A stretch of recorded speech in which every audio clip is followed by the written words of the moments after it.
আমাদের মাননীয় প্রধানমন্ত্রী, জনগণের প্রধানমন্ত্রী মাঝে মাঝে বিরোধী দলের মুডে চলে যান। তো বন্ধুরা, অস্থির রাজনীতি নিয়ে আজকের এই ভিডিওটি, কিন্তু এই ভিডিওটি এমন ভাবে বানানো হয়েছে সাধারণ তথ্যের সাথে সাথে মন খারাপ করে রাখার কোনো সুযোগ নাই। ভিডিওটি শেষ পর্যন্ত দেখুন, বিনোদন কাকে বলে বুঝতে পারবে। তবে প্রিয় বন্ধুরা, আপনি যদি আমাদের আগের ভিডিওগুলো দেখতে চান তাহলে দেখতে পারেন, এই হলো আমাদের চ্যানেল। এই সময় কম, শুরু করো।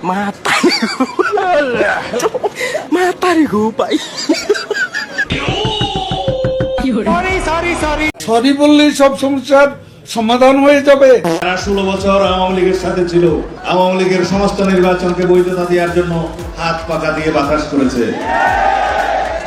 তারা বলছে বাংলাদেশের নির্বাচন নাকি অনুপাত হারে হতে হবে উভয় পক্ষে। জিন্দেগিতে কোন নির্বাচনে তারা কখনো একটি আসনও পায় নাই, একটা মেম্বার চেয়ারম্যানও হইতে পারে নাই। শেষ পর্যন্ত একটা সিটি কর্পোরেশনের নির্বাচনে আওয়ামী লীগের অধীনে নির্বাচনে গিয়েছে, সেই নির্বাচন আমরা বর্জন করেছিলাম। সেখানে একটা দমদম মুবারক শহীদ হয়ে গিয়েছে।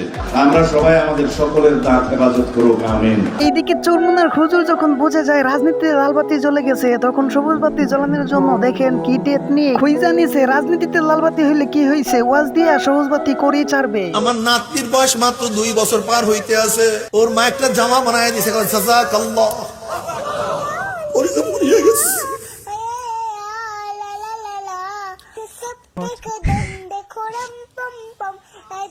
আমার নাতি যদি কিছু খাওয়ার পর আলহামদুলিল্লাহ, সেদিনকে পায়জামা পরাই দিয়েছিলাম, আগে সে ডাইন পাও দিয়া দিছে।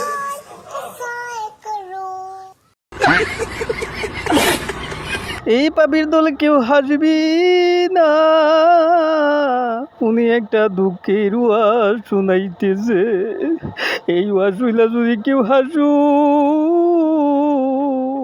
তাইলে হুজুর একটা ফু দিয়ে তোমার গায়েব করিয়া দিবে।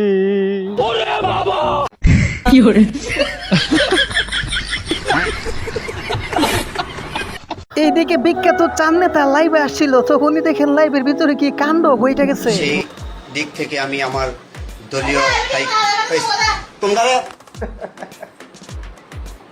একটা সাউন্ড করবা না, হয়তো ওই আমি রুমের ভিতরে একটা সাউন্ড করার তো কইরে ফেলছে, আর না করলেই কি, মানুষ যা বুঝার তো বুঝেই গেছে। এই জন্যই আপনি ইলেকশনে মনে হয় জিততে পারেন না, কারণটা মনে হয় ঘরের জিনিস সামলায় তো পরে আপনি বাইরে যাইতে। এইদিকে এক নেতা গবেষণা করে বের করছে ভিক্ষুক আর নেতার ভিতরে পার্থক্য কি, শুনুন, শুনলে মজাই পাবে। ঋণ কিন্তু ফকিররা নেয় না, ফকিররা ঋণ নেয় না, ফকিররা ভিক্ষা নেয়। আমরা ভিক্ষা নেইনি, আমরা ঋণ নিয়েছি, ঋণ পরিশোধ করব ইনশাআল্লাহ। আমাদের কেন পরিশোধ করতে হয়? আমার মনে হয় তোমাদের চাইতে ভিক্ষুকও ভালো, কারণ ভিক্ষুকরা কষ্ট করে খায়, তোমরা কষ্ট করে খেতেই চাও না। বন্ধুরা, 10-এর ভিতরে আপনারা কত নাম্বার দিবেন ওনাকে? আমি বলুম না, আমার শরম করে। আপনার শরম করতে পারে, কিন্তু এই বাইটির একটু শরম নাই। দেখেন কি সুন্দর করে তেলবাজি আর চাটাচাটি করতেছে।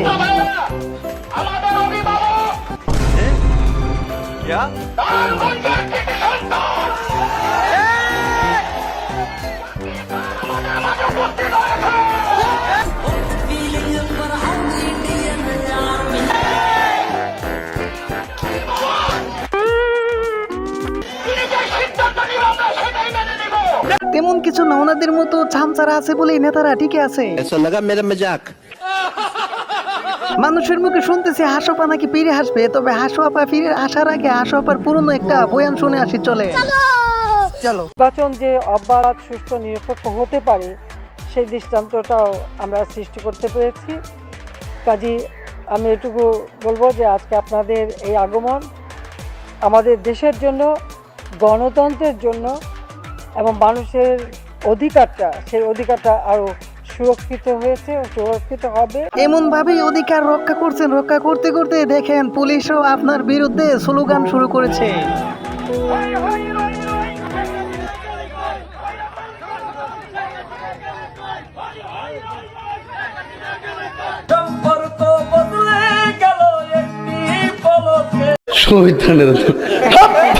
আমি কে রাজাকার, রাজাকার এটি সাধারণ ছাত্র জনতার স্লোগান। কিন্তু কে বলেছে, কে বলেছে? আমরা বলেছি, ছাত্রদল বলেছে স্বৈরাচার, স্বৈরাচার। কে বলেছে, কে বলেছে? দুষ্কৃতিকারীরা স্লোগান দিয়েছে। আমাদের স্লোগান হচ্ছে কে বলেছে, কে বলেছে? সরকার, সরকার। एकदम इन्होंने वक्त बदल दिया, जज्बात बदल दिए, जिंदगी বেশি বদলাই না তো মোটামুটি বদলাইছে, তবে চলেন একটু পুরোপুরি বদলানো ভিডিও দেখে আসি। তবে বন্ধুরা এই ভিডিও দেখার পর একটু যদি হাসেন তাহলে ভিডিওতে লাইক চ্যানেলটি সাবস্ক্রাইব করতে হবে। আর আপনি যদি আপনার হাসি কন্ট্রোল করতে পারেন তাহলে কমেন্টে লিখে যাবেন। এই সময় কম, শুরু করো। বন্ধু সাথীরা মাপ চাই, মানে স্পিকার আমি আপনাদের কাছে মাপ চাই। ম্যাডাম ভাই আমাকে 1 মিনিট সময় দেওয়া যাবে? স্পিকার মহোদয়, মাননীয় স্পিকার আমাকে 1 মিনিট সময় দিন। ভাই বলেছেন যখন দিতে হবে 1 মিনিট সময়, বলেন 1 মিনিট। 1600 স্কয়ার মাইল অফ কাঁচা রাস্তা। সময় আসলে বলে তো সময় চলে গেল, আমি কি আসি নাকি লাইনে? 2001, 2008, 2026 এবং 2014 আমাকে নমিশন দিয়েছে। 2014 সালে আপনাকে মনোনয়ন দিয়েছে, 2014 সালে তো নির্বাচন করে নাই বিএনপি। মাননীয় স্পিকার আমি এখনই বিদায় নিচ্ছি। নিচ্ছেন, শেষ করছে। তাদেরকে সংসদে না রেখে সিরিয়ানায় নিয়ে দিয়ে আসেন, তাহলে তাদের ট্যালেন্ট কাজে লাগবে। আর তাদের যে যোগ্যতা আছে এই যোগ্যতা ওইখানে 100%, 100তে 100 কাজে লাগবে। নিশ্চিত করে বলতে পারি তাদেরকে সিরিয়ানায় নিয়ে দিয়ে আসলে ডাবল টাকায় টিকিট বিক্রি হবে। আজকের প্রধানমন্ত্রী আমার মা শেখ হাসিনা অত্যন্ত টায়ার্ড। তোর মাথা নষ্ট। শেখ হাসিনার নাম উচ্চারণের পূর্বে একটি শব্দ উচ্চারণ করতে চাই, হযরত শেখ হাসিনা। তোমাদেরকে জনগণ খুঁজতেছে, তোমাদেরকে পাইলে হরজো টাইটেলটা তোমাদের পিঠের উপর লাগাবে।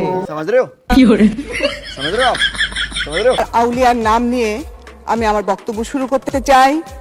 আমার আউলিয়া বঙ্গবন্ধু শেখ মুজিবুর রহমান, এই আউলিয়ার নাম নিয়ে আমি আমার বক্তব্য শুরু করতে চাই।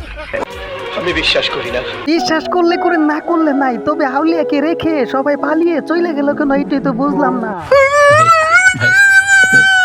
হৃদয় মন্দির থেকে উষ্ণ বিশ্ব মানবতার মা, গণতন্ত্রের মানুষ কন্যা, বঙ্গবন্ধুর কন্যা, আমাদের মাননীয় প্রধানমন্ত্রী দেশরত্ন জয়ন্তী শেখ হাসিনার প্রতি, যিনি আমাকে এই মহান সংসদে সুযোগ করে দিয়েছেন কথা বলবার। আরে ভাই জারি মানেন কেন? অনেক দিন ধরে ওনার চাঁদ মুখটা মানুষ দেখে না, একটু দেখুন।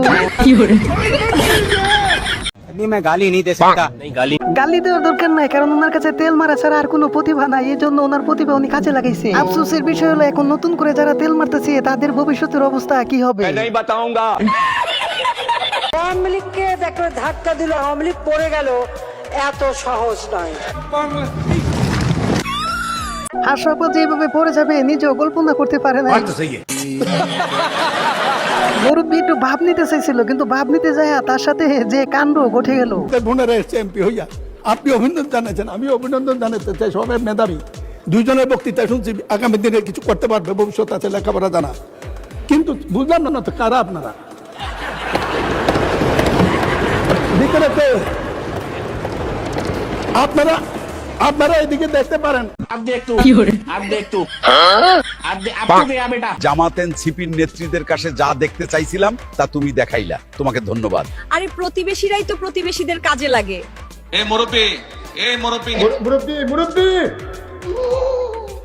তবে বন্ধুরা আজকের জন্য এই পর্যন্তই, দেখা হবে আবার অন্য কোনো ভিডিওতে। Bye bye, tata, Gaya.